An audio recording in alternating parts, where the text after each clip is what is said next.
Good morning, good morning. It is 7 a.m. here in Stockholm. I'm getting ready to go downstairs and eat some breakfast. But after that, we are going to head out and we're going to take a look at the famous Old Town in Stockholm. It's located on one of the islands in the middle of the city. Stockholm's made up of a lot of islands. So we're going to head there very, very soon and go check it out. Now, if we take a look outside,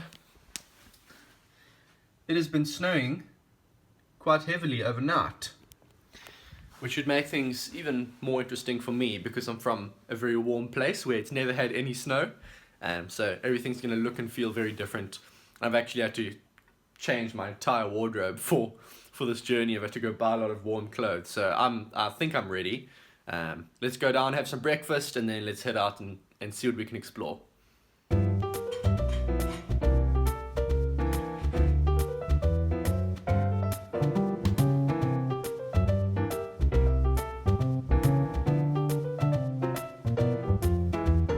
Thankfully, getting around here is quite simple. All I have to do is get to that tram station behind me there. The tram will take me to the metro station up the road. On the metro, go to the Old Town and walk around and explore there. So let's get there and do that.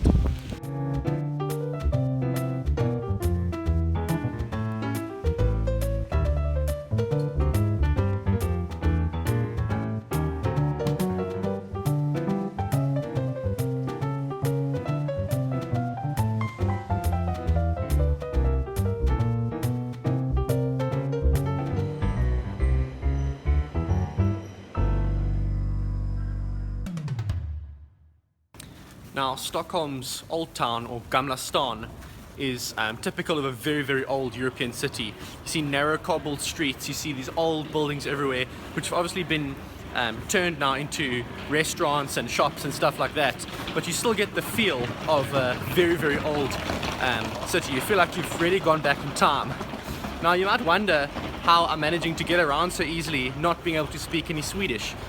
One thing you should know about Sweden is that almost everyone can speak English very, very well. And another thing to note is that, and you'll find this very interesting, is that Swedish is actually very, very similar to Afrikaans in many ways, and I speak Afrikaans fairly fluently. So I can look at a lot of Swedish words and understand them almost immediately, which obviously helps me a lot as a tourist. To illustrate this point a bit better, let's take a look at some Swedish words. I know immediately that this means exit, because the Afrikaans word for exit is uitgang, spelled almost exactly the same. Also know that this means king, because the Afrikaans word is koning, again spelled almost the same. Library and bibliotheek don't sound the same, but bibliotheek and bibliotheek do. And you might have trouble as an Englishman understanding what papagoya means, but if you know that papegaai is the Afrikaans word for parrot, you can figure it out. Random examples I know, but you get the point. Okay, enough of that. The weather sucks. Let's go get some coffee. Stopping for a cup of coffee like this is the perfect way to just warm your body up, warm your hands up, especially when it's really cold outside like this. And it's really cool to see the coffee culture in Sweden. As far as I know, Sweden is one of the top coffee consuming countries in the world. I like that because I really love coffee. And it actually feels quite a lot like home, because back in South Africa we actually have quite a strong coffee culture as well, especially where I come from, the city where I live. You can go pretty much anywhere and within a few blocks you'll find a really good coffee shop where you can stop, get a cappuccino, get a latte, get an espresso. The only difference is that here in Sweden, one cup like this costs about 3 or 4 times as much as back in South Africa.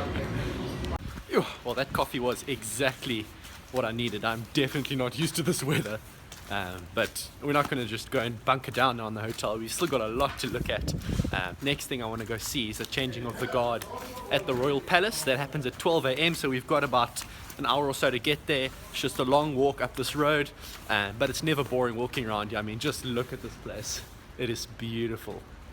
Let's keep going.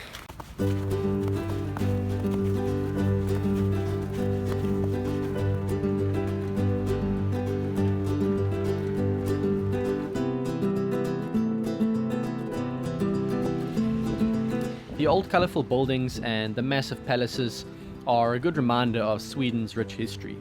Stockholm was founded on the island of Gamla Stan in the 13th century and is one of the few European capitals that hasn't been destroyed or badly damaged in the world wars.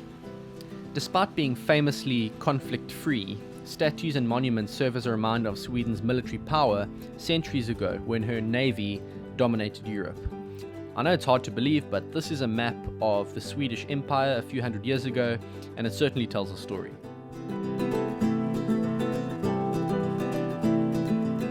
Eventually, the temperature climbs a bit and the snow turns to a light drizzle, and suddenly there's life on the streets again. I could really walk around like this all day, but the wet weather was causing problems with my camera. It actually got so wet that it turned itself off, which really wasn't a good thing, and I decided to call it quits. So it was back on the metro, on the Tverbahn and back to the hotel, and a quick lunch before heading out on another little expedition. In the next video, we're going to make the most of the bad weather and head underground to explore what's called the world's longest art gallery, the Stockholm Underground. If you're an arty or creative person, I'm sure you'll enjoy the next one. Thanks for watching, and I'll see you then.